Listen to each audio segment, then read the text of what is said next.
ಎಲ್ರಿಗೂ ನಮಸ್ಕಾರ. ನೀವು ನೋಡ್ತಾ ಇದ್ದೀರಾ ಟಿವಿ ವಿಕ್ರಮ. ನಾನು ಮುಮ್ತಾಜ್ ಅಬ್ದುಲ್ ನಲೆಡ್ಕ.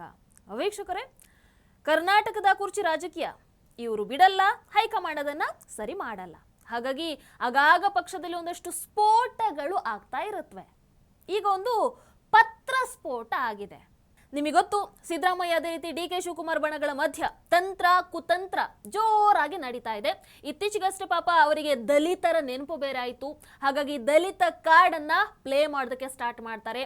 ದಲಿತ ಸಿಎಂ ಬೇಕು ಅಂತ ಮೊನ್ನೆಷ್ಟೇ ದಲಿತ ನಾಯಕರು AICC ಅಧ್ಯಕ್ಷರಾದಂತಹ ಮಲ್ಲಿಕಾರ್ಜುನ ಖರ್ಗೆ ಅವರನ್ನ ಭೇಟಿ ಮಾಡಿ ಆದಷ್ಟು ಬೇಗ ಗೊಂದಲವನ್ನು ಪರಿಹರಿಸಿ ಮುಂದಿನ ನಾಯಕತ್ವವನ್ನ ನಿರ್ಧಾರ ಮಾಡಿ ಅಂತ ಮನವಿ ಕೂಡ ಮಾಡಿದ್ದಾರೆ.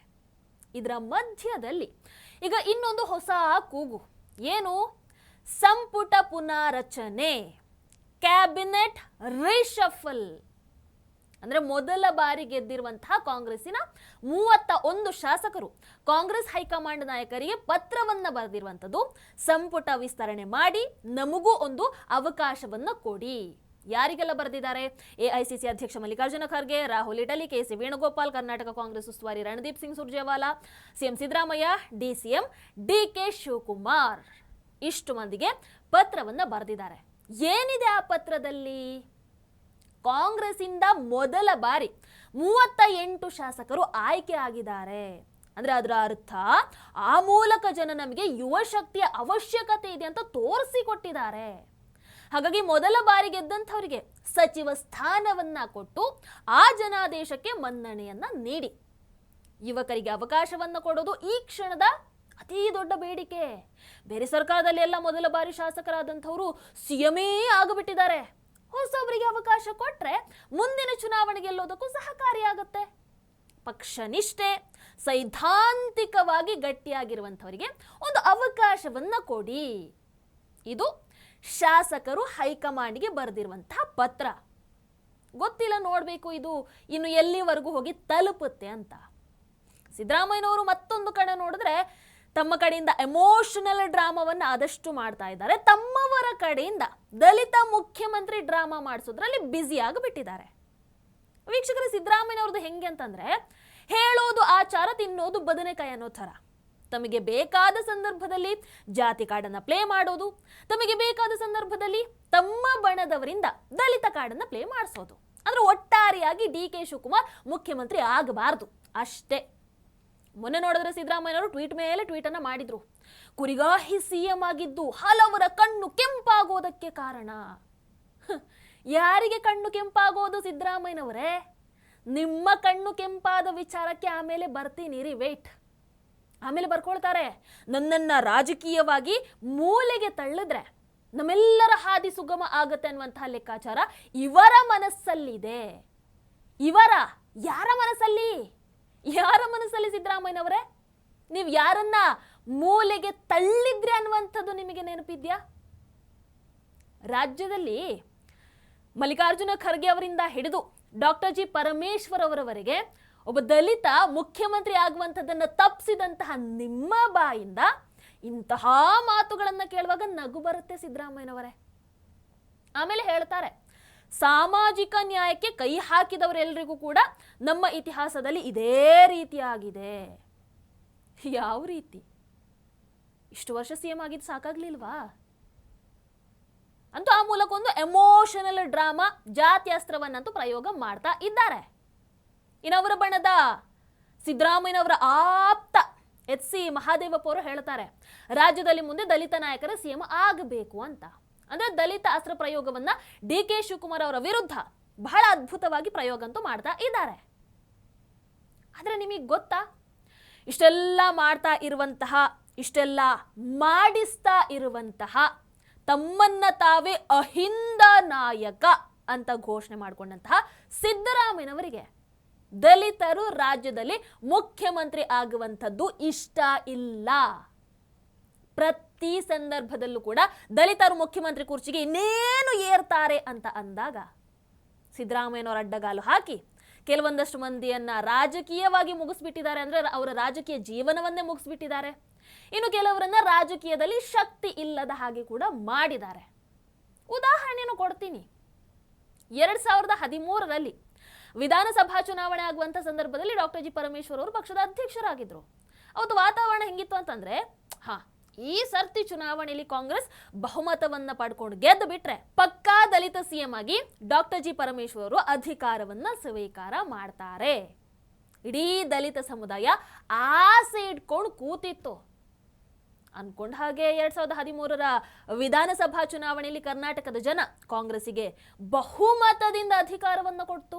ಆದ್ರೆ ಡಾಕ್ಟರ್ ಜಿ ಪರಮೇಶ್ವರ್ ಅವರಿಗೆ ಮಾತ್ರ ಅದೃಷ್ಟ ಕೈ ಕೊಟ್ಟಿತ್ತು. ಅವರು ಕೊರಟಗೆರೆಯಿಂದ ಸೋಲನ್ನ ಕಾಣ್ತಾರೆ. ಅಲ್ಲಿ ಜೆಡಿಎಸ್ ಅಭ್ಯರ್ಥಿ ಈ ಸಿಎಂ ಅಭ್ಯರ್ಥಿ ಎದುರು ಅಂದ್ರೆ ಡಾಕ್ಟರ್ ಜಿ ಪರಮೇಶ್ವರ್ ಅವರ ಎದುರು ವಿನ್ ಆಗ್ತಾರೆ. ಹೆಂಗೆ? ಸಿದ್ದರಾಮಯ್ಯನವರಿಂದ. ಅವತ್ತು ಡಾಕ್ಟರ್ ಜಿ ಪರಮೇಶ್ವರ್ ಅವರನ್ನ ಸೋಲಿಸೋದ್ರಲ್ಲಿ ಮುಖ್ಯ ಪಾತ್ರವನ್ನ ವಹಿಸಿದ್ದು ಇದೇ ಸಿದ್ದರಾಮಯ್ಯನವರು. ಇವತ್ತು ತಮ್ಮ ಬಣದಿಂದ ದಲಿತ ಕಾರ್ಡನ್ನ ಪ್ಲೇ ಮಾಡಿಸುವಂತಹ ಸಿದ್ದರಾಮಯ್ಯನವರು ಅವತ್ತು ದಲಿತರ ಬಗ್ಗೆ ನಿಜವಾದ ಕಾಳಜಿ ಇದ್ದಿದ್ರೆ ಡಾಕ್ಟರ್ ಜಿ ಪರಮೇಶ್ವರ್ ಅವರ ಪರವಾಗಿ ನಿಲ್ಲಬೇಕಾಗಿತ್ತು. ಯಾಕೆ ನಿಲ್ಲಿಲ್ಲ? ಯಾಕೆ ಆ ಕೆಲಸವನ್ನ ಮಾಡಲಿಲ್ಲ? ಇವತ್ತು ಅಯ್ಯೋ ನನ್ನನ್ನು ಸೈಡ್ ಲೈನ್ ಮಾಡೋದಕ್ಕೆ ನೋಡ್ತಾ ಇದ್ದಾರೆ ಅಂತ ಮೊಸಳೆ ಕಣ್ಣೀರು ಹಾಕುವಂತಹ ಇದೇ ಸಿದ್ದರಾಮಯ್ಯನವರು ಅವತ್ತು ಕಾಂಗ್ರೆಸ್ ಪಕ್ಷಕ್ಕೆ ಸೇರಿ ಕೇವಲ 7 ವರ್ಷ ಆಗಿತ್ತಷ್ಟೇ. ಯಾರ ಮೇಲೆ ಇರಬೇಕಾಗಿತ್ತು ಕರುಣೆ? ಒಲವು ಯಾರ ಮೇಲೆ ಇರಬೇಕಾಗಿತ್ತು? ಡಾಕ್ಟರ್ ಜಿ ಪರಮೇಶ್ವರ್ ಅವರ ಮೇಲೆ ಇರಬೇಕಾಗಿತ್ತು. ಆದರೆ ಸಿದ್ದರಾಮಯ್ಯನವರ ಪೂರ್ತಿ ಒಲವು ಇದ್ದಂಥದ್ದು ಮುಖ್ಯಮಂತ್ರಿ ಸೀಟ್ ಮೇಲೆ. ಯಾಕೆ ಸಿದ್ದರಾಮಯ್ಯನವರೇ? ಆದರೆ ಇಷ್ಟೆಲ್ಲ ನೋವನ್ನು ತಿಂದಿದ್ರು ಕೂಡ ಅವೆಲ್ಲವನ್ನ ಮರೆತು ಡಾಕ್ಟರ್ ಜಿ ಪರಮೇಶ್ವರ್ ಅವರು ಕಾಂಗ್ರೆಸ್ ಹೊರತುಪಡಿಸಿ ಬೇರೆ ಯಾವ ಪಕ್ಷ ದಲಿತನನ್ನ ಮುಖ್ಯಮಂತ್ರಿ ಮಾಡುತ್ತೆ, ಸಮಯ ಬಂದಾಗ ಹೈಕಮಾಂಡ್ ನಿರ್ಧಾರವನ್ನ ತೆಗೆದುಕೊಳ್ಳುತ್ತೆ ಅಂತ ಸಿದ್ದರಾಮಯ್ಯನವರ ಪರವಾಗಿ ಬ್ಯಾಟನ್ನು ಬೀಸ್ತಾರೆ. ಪರಮೇಶ್ವರ್ ಅವರಿಗೆ ಒಂದನ್ನ ಹೇಳ್ಬೇಕು ನಾನಿಲ್ಲಿ, ನಿಮ್ಮದೇ ಕಾಂಗ್ರೆಸ್ ಡಾಕ್ಟರ್ ಬಾಬಾ ಸಾಹೇಬ್ ಅಂಬೇಡ್ಕರ್ ಅವರನ್ನ ಸೋಲ್ಸಿತ್ತು, ಪ್ಲಾನ್ ಮಾಡಿ ಸೋಲ್ಸಿತ್ತು. ಯಾಕೆ ಗೊತ್ತಿಲ್ವಾ? ಆಮೇಲೆ ಬೇರೆ ಪಕ್ಷ ಮುಖ್ಯಮಂತ್ರಿ ಮಾಡುತ್ತಾ, ದಲಿತ ಮುಖ್ಯಮಂತ್ರಿ ಮಾಡುತ್ತಾ ಅಂತ ಕೇಳ್ತೀರಲ್ವಾ? ಬಿಜೆಪಿ ರಾಮನಾಥ್ ಕೋವಿಂದ್ ಅವರನ್ನ ರಾಷ್ಟ್ರಪತಿ ಹುದ್ದೆಗೆ ಏರಿಸಿದೆ. ನಿಮ್ಮ ಗಮನಕ್ಕೆ ಇರ್ಲಿ ಅಂತ ಹೇಳ್ತಾ ಇದ್ದೀನಿ. ಈಗ ಬುಡಕಟ್ಟು ಸಮುದಾಯದ ದ್ರೌಪದಿ ಮುರ್ಮು ಅವರು ಕೂಡ ರಾಷ್ಟ್ರಪತಿ ಆಗಿದ್ದಾರೆ. ಯಾರು ಆ ಹುದ್ದೆಗೆ ಏರಿಸಿದ್ದು? ಕಾಂಗ್ರೆಸ್ ಅಲ್ಲ, ಬಿಜೆಪಿ ಏರಿಸಿದ್ದು. ನಿಮ್ಮ ಕಡೆನಂತ ಒಂದಷ್ಟು ಉದಾಹರಣೆ ಇದ್ರೆ ದಯವಿಟ್ಟು ಕೊಡಬೇಕು. ಸೋಲ್ಸಿದ್ದಲ್ಲ, ಗೆಲ್ಸಿದ್ದು, ಅಧಿಕಾರಕ್ಕೆ ಏರಿಸಿರುವಂತಹ ಉದಾಹರಣೆ ಇದ್ರೆ. ವೀಕ್ಷಕರಿಗೆ ಅಗೇನ್ ಸಿದ್ದರಾಮಯ್ಯನವರ ದಲಿತ ಪ್ರೇಮಕ್ಕೆ ಬರೋದಾದ್ರೆ ಅವತ್ತು ಡಾಕ್ಟರ್ ಜಿ ಪರಮೇಶ್ವರ್ ಅವರು ಸೋತಿದ್ರು ಕೂಡ ಕಾಂಗ್ರೆಸ್ಗೆ ಸ್ಪಷ್ಟ ಬಹುಮತ ಸಿಕ್ಕಿತ್ತು. ಸೊ ಮಲ್ಲಿಕಾರ್ಜುನ ಖರ್ಗೆ ಅವರು ಸಂಸದರಾಗಿದ್ರು, ಅವರನ್ನ ಮುಖ್ಯಮಂತ್ರಿ ಮಾಡಬಹುದಿತ್ತು ಅವತ್ತು. ಆದ್ರೆ ದಲಿತರ ಪರ ಬೋರ್ಡ್ ಹಾಕೊಂಡು ತಿರುಗಾಡುವಂತಹ ಕಾಂಗ್ರೆಸ್ ಹೈಕಮಾಂಡ್ಗೆ ಕೂಡ ಅದಿಷ್ಟ ಇರಲಿಲ್ಲ. ಈ ಕಡೆ ಸಿದ್ದರಾಮಯ್ಯನವರಿಗೆ ಹೆಂಗೂ ಇಷ್ಟ ಇರಲಿಲ್ಲ. ಸೊ ಇಬ್ರು ಸೇರಿ ಯಶಸ್ವಿಯಾಗಿ ಅದನ್ನ ತಡಿತಾರೆ. ಇನ್ನು ಕಾಂಗ್ರೆಸ್ಗೆ ಸಿದ್ದರಾಮಯ್ಯನವರು ಕಾಲಿಡೋದಕ್ಕೆ ಮೊದಲೇ ದಲಿತ ನಾಯಕನಾಗಿ ಬೆಳೆದಿದ್ದಂತಹ ಶ್ರೀನಿವಾಸ ಪ್ರಸಾದ್ ಇವರನ್ನ ಕೂಡ ಮೂಲೆ ಗುಂಪು ಮಾಡಿದ್ದು ಇದೇ ದಲಿತ ಪ್ರೇಮಿ ಅಂತ ಹೇಳಿಕೊಳ್ಳುವಂತಹ ಸಿದ್ದರಾಮಯ್ಯನವರೇ. ಅಷ್ಟೇನಾ? ಇಲ್ಲ. ಕಾಂಗ್ರೆಸ್ ಅಲ್ಲಿ ಅವತ್ತು ನಿರಂತರವಾಗಿ ಅದರ ಮೇಲೆ ಬರ್ತಾ ಇದ್ದಂತಹ, ಈಗ ಬಿಜೆಪಿಯ ವಿಧಾನಸಭಾ ಪರಿಷತ್ ಪ್ರತಿಪಕ್ಷ ನಾಯಕ ಆಗಿರುವಂತಹ ಛಲವಾದಿ ನಾರಾಯಣ ಸ್ವಾಮಿ ಅವರನ್ನ ಕೂಡ ಸಿದ್ದರಾಮಯ್ಯನವರು ಮೋಸದಿಂದ ಅಧಿಕಾರದಿಂದ ದೂರ ಇಡ್ತಾರೆ. ಹಾಗಾಗಿ 2013ರಿಂದ ಇಲ್ಲಿವರೆಗೆ ದಲಿತ ಸಿಎಂ ಅನ್ನುವಂತಹ ಕೂಗು ಅವಶ್ಯಕತೆ ಇದ್ದಾಗ ಮಾತ್ರ ಬರುತ್ತೆ. ಆದ್ರೆ ಯಾರಿಗೂ ಕೂಡ ದಲಿತರು ಮುಖ್ಯಮಂತ್ರಿ ಆಗುವಂಥದ್ದು ಇಷ್ಟ ಇಲ್ಲ. ಕಾಂಗ್ರೆಸ್ ಅಲ್ಲಿ ಸಿದ್ದರಾಮಯ್ಯನವರಿಗಂತೂ ಚೂರು ಇಷ್ಟ ಇಲ್ಲ. ಇನ್ನು ದಲಿತರ ಪರ ಅಷ್ಟು ಪ್ರೀತಿ ಇರುವಂತಹ ಸಿದ್ದರಾಮಯ್ಯನವರು ಯಾಕೆ ದಲಿತರಿಗೆ ಮೀಸಲಾಗಿರುವಂತಹ ಹಣವನ್ನ ಎಲ್ಲ ತಗೊಂಡು ಹೋಗಿ ಗ್ಯಾರಂಟಿಗೆ ಯಾಕೆ ಸುರಿದಿದ್ದೀರಾ? ಯಾಕೆ ದಲಿತರಿಗೆ ಅನ್ಯಾಯವನ್ನ ಮಾಡ್ತಾ ಇದ್ದೀರಾ? ಯಾಕೆ? ಉತ್ತರ ಇರಲ್ಲ ಇದಕ್ಕೆಲ್ಲ ಅಲ್ವಾ? ಇಷ್ಟೆಲ್ಲ ಮಾಡಿರುವಂತಹ ಸಿದ್ದರಾಮಯ್ಯನವರು ಈಗ ನಾಟಕ, ನನ್ನನ್ನ ಸೈಡ್ ಲೈನ್ ಮಾಡೋದಕ್ಕೆ ಟ್ರೈ ಮಾಡ್ತಾ ಇದ್ದಾರೆ. ಅಬ್ಬಬ್ಬಬ್ಬ, ಡ್ರಾಮಾ ಮಾಸ್ಟರ್ಸ್ಗಳೆಲ್ಲ. ವೀಕ್ಷಕರೇ, ಇವರ ಆಟ ಇಲ್ಲಿ ಈ ತರ ಆದ್ರೆ ಆ ಕಡೆ ಪ್ರದೀಪ್ ಈಶ್ವರ್ ಅವರ ಸಾಹಸ ಬೇರೆನೇ ಇದೆ. ಎಲ್ರು ಬಕೆಟು ಸಿಂಟೆಕ್ಸು ಹಿಡಿದ್ರೆ ಇವರು ಅದಕ್ಕೂ ಮೀರಿದ್ದೇ ಹಿಡಿತಾ ಇದ್ದಾರೆ. ನೀವು ಒಂದು ಬಾರಿ ನೋಡಿ. ಗಂಡನೆಯ ಗಂಡು ಸಿದ್ದರಾಮಯ್ಯ ಸಾಹೇಬ್ರಿಗೆ ನಿಮ್ಮ ಚಪ್ಪಾಳೆ ಮುಖಾಂತರ ಸ್ವಾಗತವನ್ನ ಕೊಡ್ತಾ ಇದ್ದೇನೆ. ಐತಿಹಾಸಿಕ ಬಜೆಟ್, ಅಹಿಂದ ವರ್ಗಗಳ ಧ್ವನಿ, ಶೋಷಿತರ ಧ್ವನಿ. ಒಂದಾನೊಂದು ಕಾಲದಲ್ಲಿ ರಾಜನ ಮಗ ರಾಜನಾದ ಕಥೆಯಲ್ಲ, ಸಾಮಾನ್ಯರೊಬ್ಬ ರಾಮನಾದ ಸಿದ್ದರಾಮಯ್ಯನ ಕಥೆ. ಡಿ.ಕೆ. ಸಾಹೇಬ್ರಿಗೆ ವೇದಿಕೆಯಲ್ಲಿರುವ ಐತಿಹಾಸಿಕ ಕೊನೆಗೆ ಈತನನ್ನ ಪಕ್ಕದಲ್ಲಿ ನಿಲ್ಲಿಸ್ಕೊಳ್ಳೋದಕ್ಕೂ ಆಗದಂತೂ ಒಂಥರ ಇರಿಟೇಷನ್ ಆಗಿಬಿಟ್ಟು ಡಿ.ಕೆ. ಶಿವಕುಮಾರ್ ಅವರು ಆ ಕಡೆ ಹೋಗಿ ಅಂತ ಕಳಿಸ್ಬಿಡ್ತಾರೆ. ಅದಕ್ಕೆ ಜನ ಈಗ ಬೇರೆ ಬೇರೆ ರೀತಿಯಲ್ಲಿ ಡಿಫ್ರೆಂಟ್ ಕ್ಯಾಪ್ಷನ್ಸ್ಗಳನ್ನು ಕೊಟ್ಟು ಅಯ್ಯೋ ಎಂತಹ ಶಾಸಕನನ್ನು ಆಯ್ಕೆ ಮಾಡಿದ್ದೀರಪ್ಪ ಅಂತ ಕೇಳ್ತಾ ಇದ್ದಾರೆ.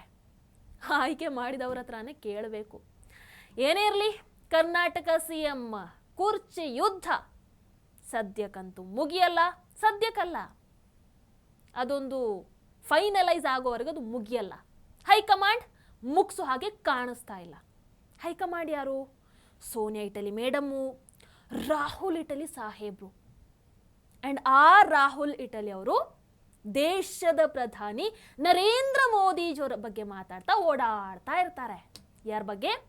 ಮೋದಿಜಿಯವರ ಬಗ್ಗೆ. ರಾಜ್ಯದ ಈ ಒಂದು ಸಮಸ್ಯೆಯನ್ನ ಬಗೆಹರಿಸೋದಕ್ಕೆ ಯೋಗ್ಯತೆ ಇಲ್ಲ ರಾಹುಲ್ ಇಟಲಿ ಅವರಿಗೆ. ಏನು ಹೇಳೋಣ, ಅಷ್ಟೇ. ಟಿವಿ ವಿಕ್ರಮ, ದೇಶ ನಿಮ್ಮ ಕೈಯಲ್ಲಿ. ಈ ಕಾರ್ಯಕ್ರಮ ನಿಮಗೆ ಇಷ್ಟ ಆಗಿದ್ದಲ್ಲಿ ಲೈಕ್, ಶೇರ್ ಹಾಗೂ ಕಮೆಂಟ್ ಮಾಡಿ. ಟಿವಿ ವಿಕ್ರಮದ ಕಾರ್ಯಕ್ರಮಗಳನ್ನು ನಿರಂತರವಾಗಿ ವೀಕ್ಷಿಸಲು ಸಬ್ಸ್ಕ್ರೈಬ್ ಮಾಡಿ, ಬೆಲ್ ಐಕನ್ ಒತ್ತಿ.